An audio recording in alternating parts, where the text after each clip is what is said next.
Hey now, we are getting over, and I am the Silver King, Adam Silverstein, here to lead you through these hard times. Dada, with your 2024 NXT Halloween Havoc instant analysis. That's right, Getting Over is back once again, just minutes after NXT Halloween Havoc went off the air to break down everything that happened on NXT's penultimate premium live event of 2024. We are going to discuss every single match on the card, provide you with the results, of course, but our instant analysis, reaction, and grades along with it. We have, as usual, an absolutely loaded show for you here on the Getting Over Wrestling Podcast, so let's not waste any time off the top. Allow the Silver King to remind you that the Getting Over Wrestling Podcast is all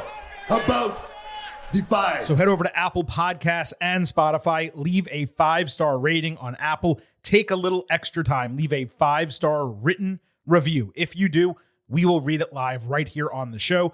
Don't forget to follow us on Twitter at Getting Overcast and subscribe to us on YouTube at Getting Overcast. The former for episode drops, news, analysis, highlights, all of that good stuff. The latter, if you want to listen to us on a medium other than Apple Podcasts, Spotify, or wherever you listen to your favorite performance-enhancing audio, though, of course, Getting Over is the only true type of performance-enhancing audio. Please also remember, I happen to love the number 5. and I hope you do as well, because for $5 a month or $50 for the entire year, you can become an official Getting Overhead. Just visit buymeacoffee.com/gettingover. Sign up. You will get bonus audio, the fastest 5 minutes in professional wrestling, instant reaction to every major TV show, and exclusive news analysis posts every single Friday. Again, that is buymeacoffee.com/gettingover. Now, this would normally be the point of the instant analysis where the Silver King would crack open a cold one to enjoy with you live on the air. Unfortunately, I'm doing the show solo, no vintage Chris Vanini. So if I was to do that, then my beverage would get warm very quickly. So I have a huge Owala water bottle filled with ice cold water, which I will sip as usual during the show. Nothing special tonight, but the fridge is stocked and we will certainly have something for you during future instant analysis episodes. So with that, let's just get right into it. NXT Halloween Havoc. It was a 5-match card, probably 5 additional segments on the show besides that. I wanted to give a shout out right off the top to Mike Rome, who was dressed like Beetlejuice as the ring announcer. Somehow that worked really well for that role. Vic Joseph wore a David S. Pumpkins jacket from Saturday Night Live. Booker T was dressed normally. I was slightly disappointed in Book, not playing along with the whole gimmick. The set was rather basic. There were some Halloween elements, a jack-o'-lantern, a gravesite, the wheel, spin a wheel, make a deal was up there. But I just kind of wish it was more over the top. They don't need to go full WCW with the oversized pumpkin and that whole deal. But, I would have loved some cobwebs around the ring and some other stuff. Bowl of candy somewhere. I don't know. It should have been more Halloween. Instead, it was just thematic rather than being special. And the way NXT has gone in the past, especially when they've done Halloween Havoc inside the WWE Performance Center, it's actually felt special. This really just felt like a PLE that was Halloween themed. We're going to go right to the main event here, the NXT Championship. Trick Williams defending against Ethan Page in a Devil's Playground match. Beyond it being a traditional no disqualification hardcore match, it was also Falls Count Anywhere. I guess that has always been part of Devil's Playground, but I didn't realize that. So I guess I was wrong saying on the Ultimate Preview that it was basically the same as the men's North American title match, just with different weapons.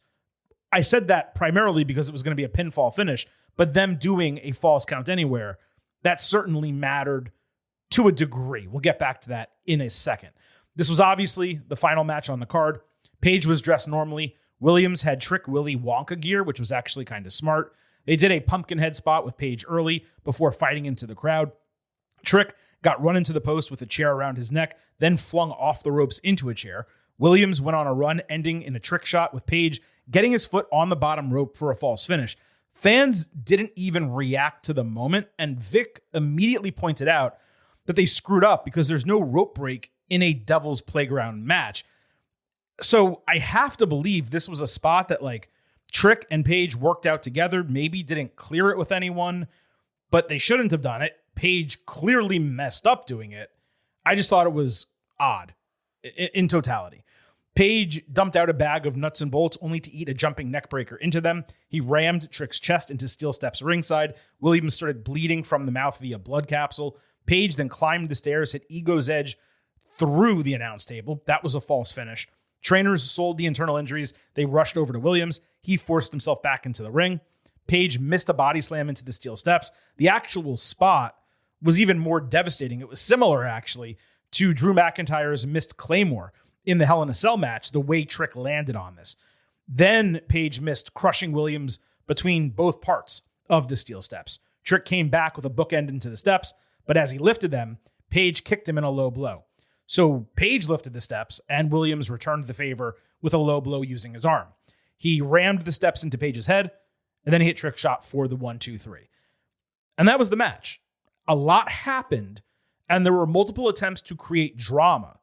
But the combination of what I would say was an unfortunately silent crowd and an obvious outcome that we just knew was going to happen, Trick retaining the title, simply failed to allow those moments to hit as well as they ultimately should have. The match never really hit fourth gear, and again, while plenty happened, it kind of just happened. I do believe the poor crowd had a lot to do with this under-delivering because there were numerous spots that should have received huge ovations. It just never felt like Trick was actually in danger of losing the title. And if you cannot create that, then you're going to struggle to deliver a high-quality title match. You have to have that in a situation like this, given the stipulation in particular, but also given this was a rematch, something we've seen before. This is the one match on the card that I actually want to watch again before giving like a final grade, as I feel like I might be a little low on it speaking about it now, but I'm at 3.5 stars and a B. Thought it was the third best match on the entire card, which as the main event really should not be the case. It's okay if you're not the best match, but you should generally be the second best at worst. And on a short card, being middle of the road, that didn't really hit well. Now, you may wonder why I'm going to this match next. I promise you will understand in a moment. Andre Chase against Ridge Holland in an ambulance match. I got to tell you, Holland had a tremendous entrance here. Cool graphics package. It was a close-up of his face, a lot of smoke. He kind of walked through it. He had a black and gold mask. And when he took it off, I don't know if he was trimmed up better, his beard, or they put some oils in it or something, but dude just looked more suave and well put together than usual. Kind of like a total badass, if we're being honest. His theme was also a sneaky banger, and I don't know that I've ever noticed that before. But the way his presentation was allowed to sit and you were able to watch him bask in his own aura, he came off like a main eventer. I'm not saying he is one, but that's the way he came off in this moment. Chase's sweatshirt was Freddy Krueger style with the stripes. The match itself started super slow. Chase did a White Russian leg sweep. Shout out Sandman. He added a flying crossbody and an exposed backdrop ringside. Then he countered Redeemer into a DDT on the announce table. They fought by the ambulance with fans going absolutely wild for the use of a jack-o'-lantern before Chase did a cannonball from the roof of the vehicle. Holland raked his eyes to prevent a door closure and then did a seesaw using the base of the door. Ridge added Redeemer on the stage, threw him in the ambulance, slammed the door shut, and got the win. I was actually pleasantly surprised by the booking with Holland winning clean. They certainly could not do the gang up booking that I expected from Chase U, given that was used earlier in the show, and we will get to that in a moment. But because of that, this really became the only option once the bell rang. Chase U was going to be fine, after getting run through by him, and they could always team up to get revenge at some point if deemed necessary.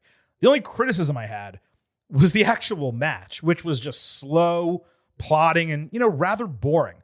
But even so, there were a couple spots that engendered huge pops, and Holland coming across like a beast, that was necessary if WWE is actually going to try to make something of him. Now, they can try to make Ridge Holland happen. I don't know if Ridge Holland is going to happen. Stop trying to make fetch happen. It's not going to happen. But they are giving it a shot. There wasn't much chemistry between these guys. I thought it was easily the weakest match on the entire show. But again, the fans had fun, and the finish did hit. I went 3 stars, B-. Now, Bully Ray, former Bubba Ray Dudley, and his co-host on Busted Open, which is the wrestling show on SiriusXM that you can listen to if you want, but obviously not over this program, right? Right? They were basically in-arena hosts during the show. Holland confronted Bully during the pre-show, and then again after his match in the crowd, with Bully staring him down, threatening him, said, "You did it once, don't do this again, you're going to pay for it." So I figured, well, clearly they're going to be having a match coming up soon, either on TNA or NXT. You could argue that Holland going to TNA for a while would do him well, but I figured it would probably be Bully wrestling in WWE. I wasn't really putting 2 and 2 together here. So now the explanation for why we hit the second in our breakdown. Holland attacked Trick Williams while he was celebrating after retaining the NXT title. Page spun Ridge around, saying it's not his business, but he ultimately stayed heel, throwing Trick to Holland for a redeemer. Page then went for Ego's Edge. When Bully Ray ran into the ring, made the save, the fans did pop for him, but as a viewer, it very much felt like a TNA moment, and not in a good way. Your big brand star just retained his title in a brutal match, doing so fighting through internal injuries and a diabolical contender in Page. And you cut short his celebration so that Bully Ray, of all people, can get a moment to presumably build, a tag team match for TV? It just did not hit for me. Ended the show on a wet fart, though again, many fans in the arena popped for it, but Silver King watching at home did not.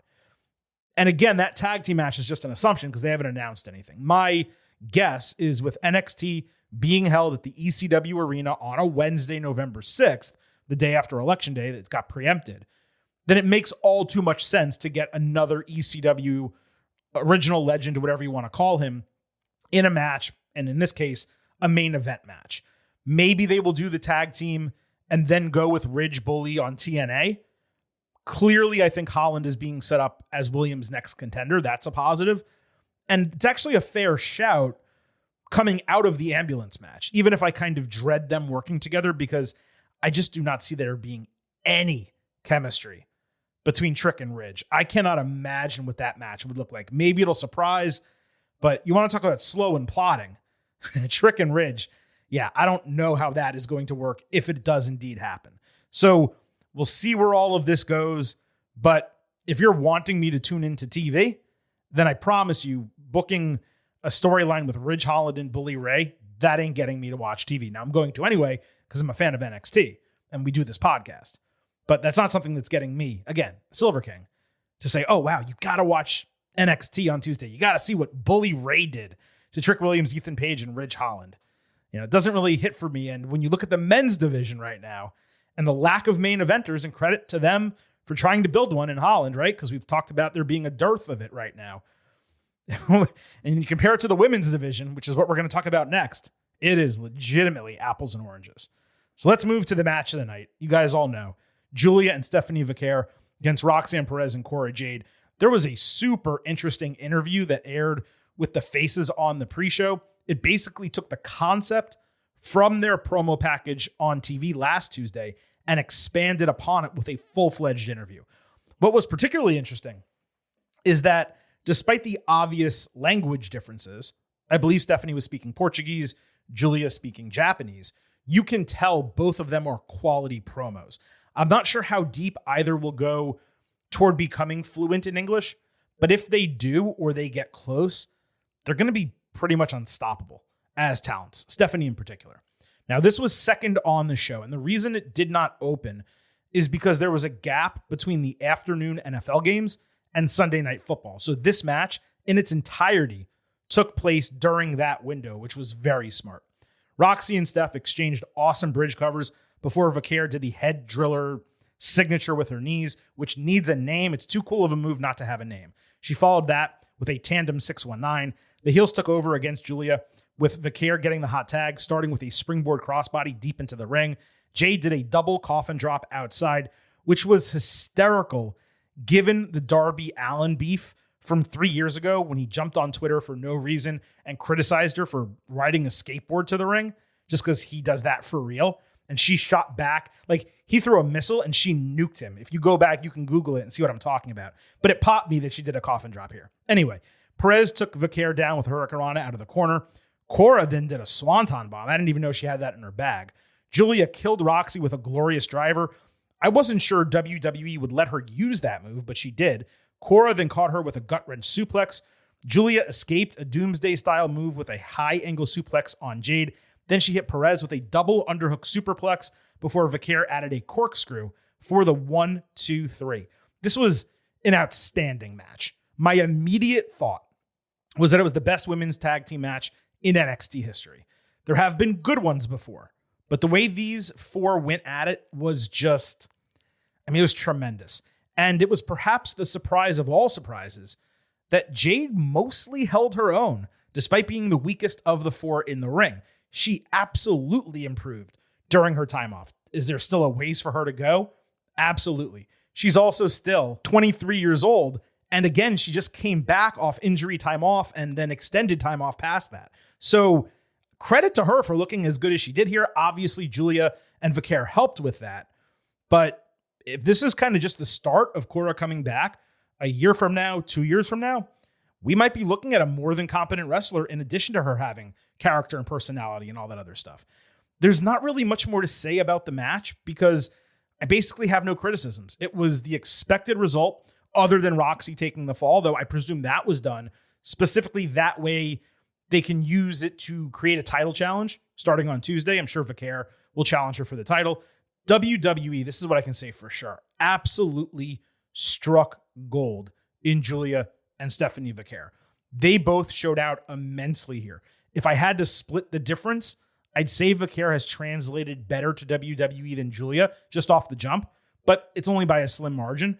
Getting her in the ring more regularly on American television, it's going to show people that Stephanie Vaquer legitimately belongs in the conversation for best women's wrestler in the world. I'm not saying she is definitively, but when you think about North America and you take her and Io Sky, just that's where they're working right now, and then you certainly look at some of the top women in Stardom, top 2 or 3 over there, that's a very tight list. And as great as Julia is, and she is fantastic, and as great as some of the women on the WWE main roster are, certainly Rhea Ripley, Bianca Belair, Becky Lynch, we can go on. If you're talking about pure in-ring talent, Vaquer has it all. She moves as fluidly as pretty much any women's wrestler I've seen in North America. And that's a huge credit to her. Just her ability, her style, and she can pretty much work with any type of competitor. So she was the MVP of the match, no question. If I had to rank them, I'd say her, then Roxy, then Julia, then Cora. But it's an unnecessary ranking because all of them did well and they did their individual spots perfectly. 4.25 stars, A for the match. Again, it was outstanding. Now, after the bell, Zarya showed up basically in the same way she did on TV last Tuesday, just in a suite as opposed to on the entrance ramp. Now, my take on this purely in a silo in the moment. To do basically the same appearance really made the decision to debut her on TV silly, especially in hindsight. Having her show up in a suite as opposed to in the middle of the ring or at the base of the entrance ramp or on the stage, that was a poor call as well. Why would someone with that kind of aura be watching from that far a distance in a plush box by herself? You know what I mean?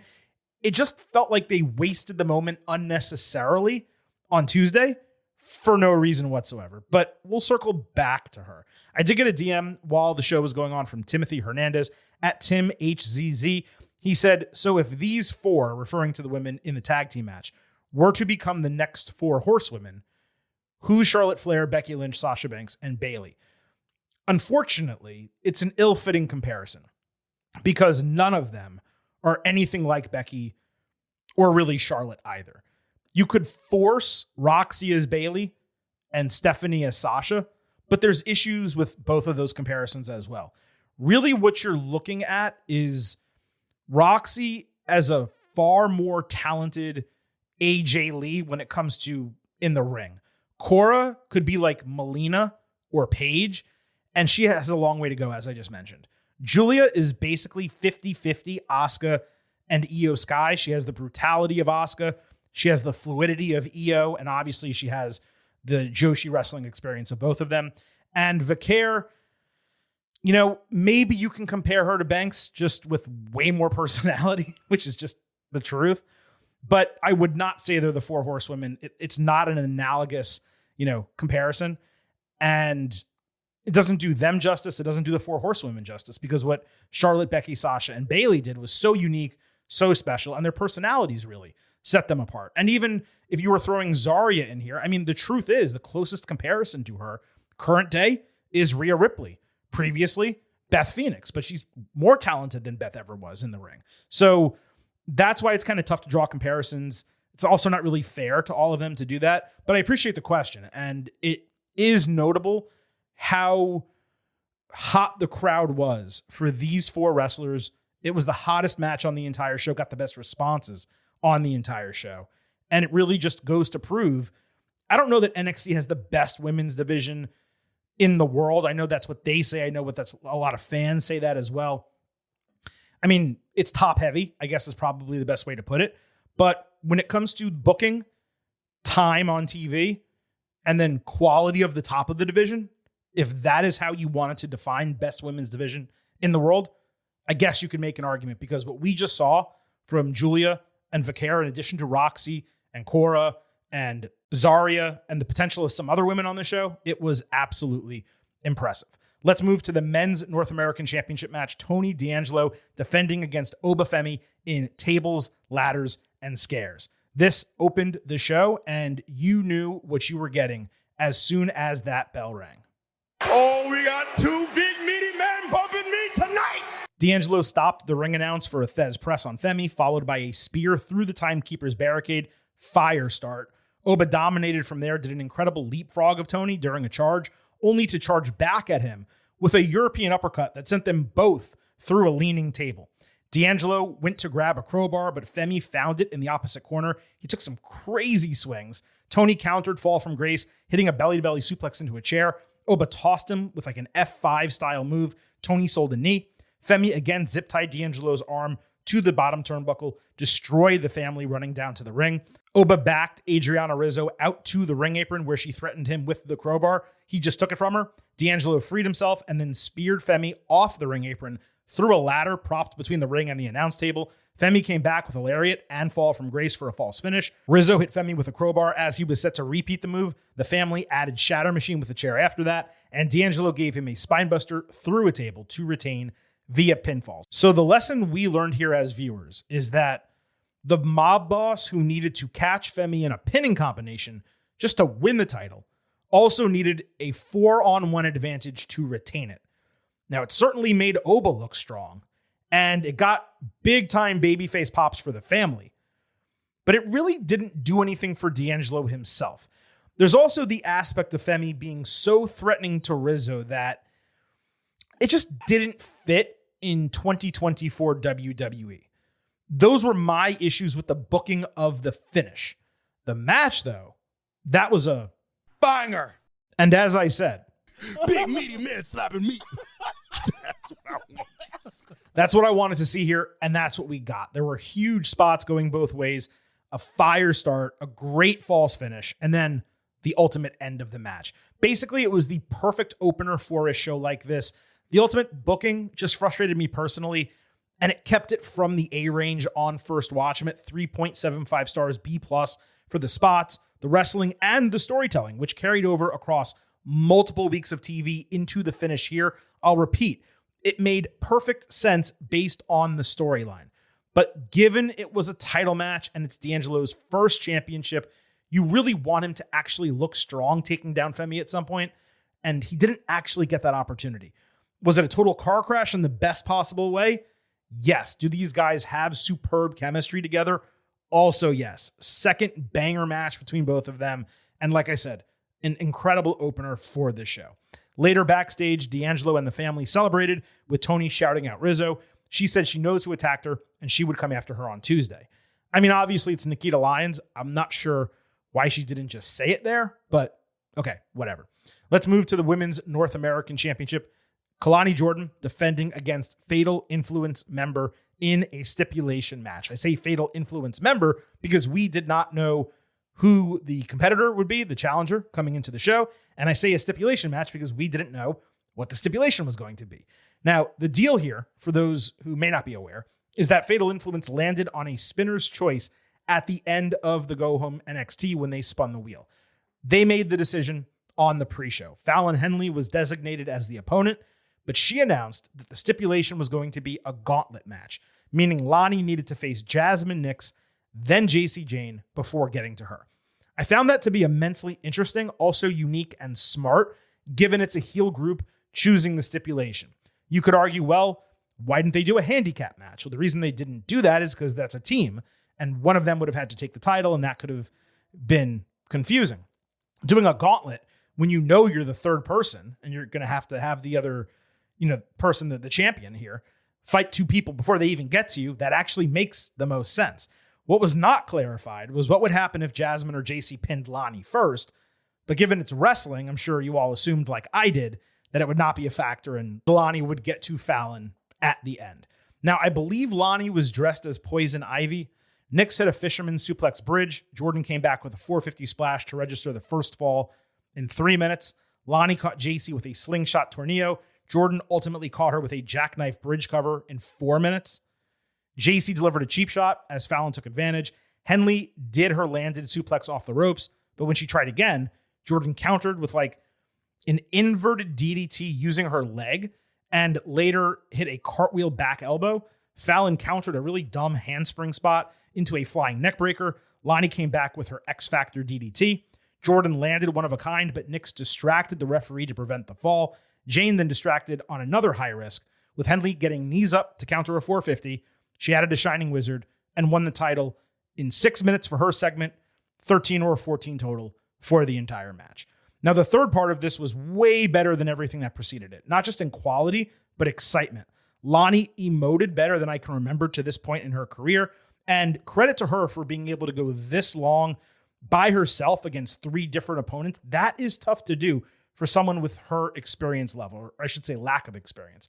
Unfortunately, the crowd was dead for this. It just did not care at all. And it's tough to blame them given what I've said previously about Lonnie just being a poor babyface and the wrong first-time champion.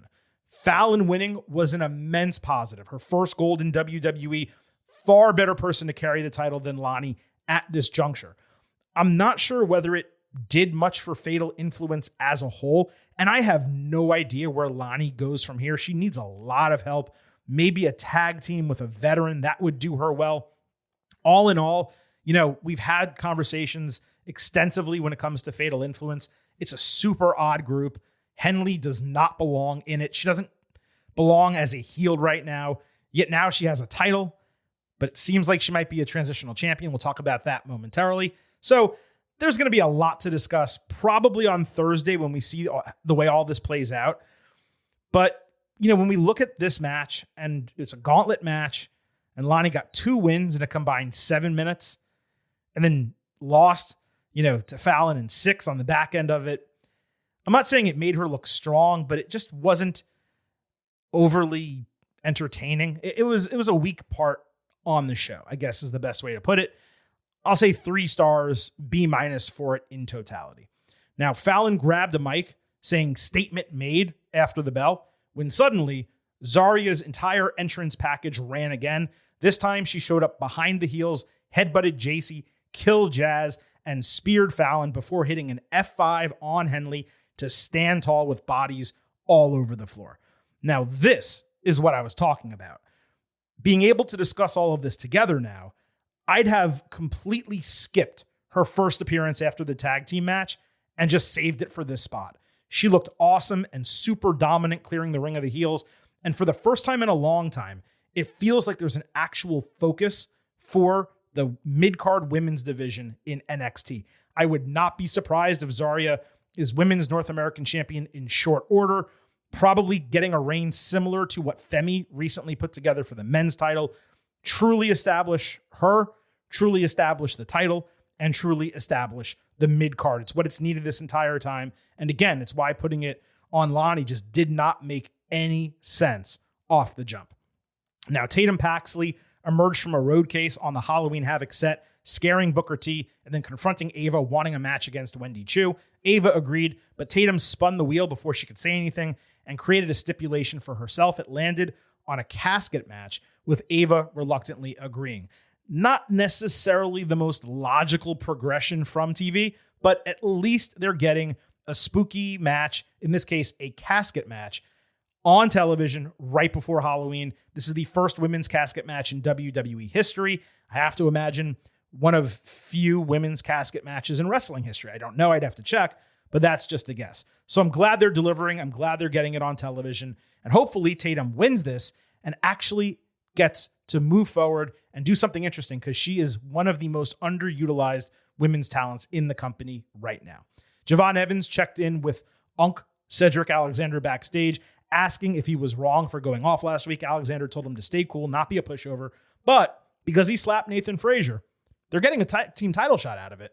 So it all worked out in the end. This was a stage setter for Tuesday, but the best part of this was when Vic called Booker Unk on commentary coming out of it, and he deadpanned, "Don't call me Unk."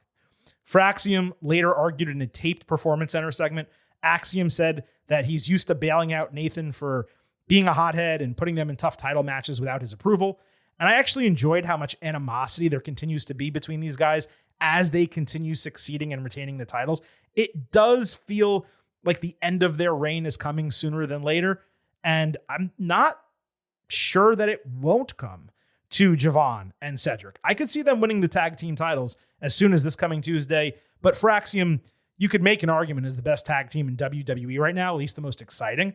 And I probably wouldn't take the straps off them just yet. And lastly, Lexus King backstage cut a babyface promo about his struggles to find a cornerman for his Heritage Cup match against Charlie Dempsey. He said he understands that people still see Brian Pillman in him, and it takes a while to change one's perception of you.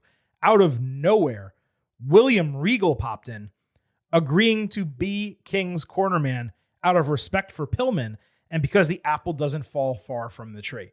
That's super interesting, obviously, because Regal's own son is Charlie Dempsey, who will be defending the title against King. I just love that Regal's getting involved, and this has me super interested to see what happens on television.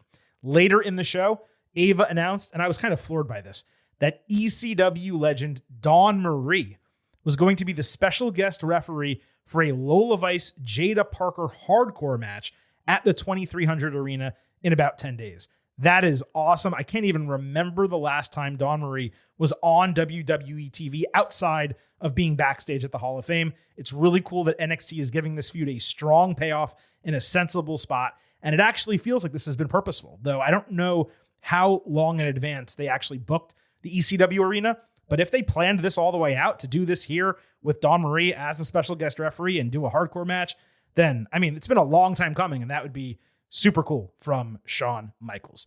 So that wraps up NXT Halloween Havoc, the results and the analysis, the grades for all the matches that transpired on the show. That moves us into our final segment of the night, which is our final grade for NXT Halloween Havoc. Before we get to that, we need to remind you where we stood before the show. So the Silver King on our Ultimate Preview episode provided my pre-show expectation grade. I thought it was going to be a flat B, an 85 out of 100, and all of you are getting overheads. You had the opportunity to vote on Twitter at Getting Overcast. We posted our pre-show poll and our post-show poll. We do that, by the way, around every pay-per-view and premium live event.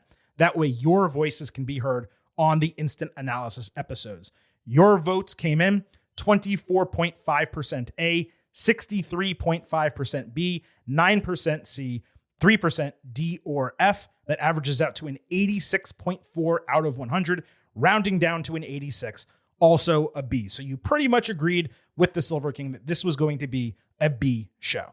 In terms of the post-show grades, now the poll is technically still open. We did this immediately after NXT Halloween Havoc went off the air, so a little bit earlier than usual. But the early results are 39% A to A minus. I skipped A plus because it just clearly was not an A plus show.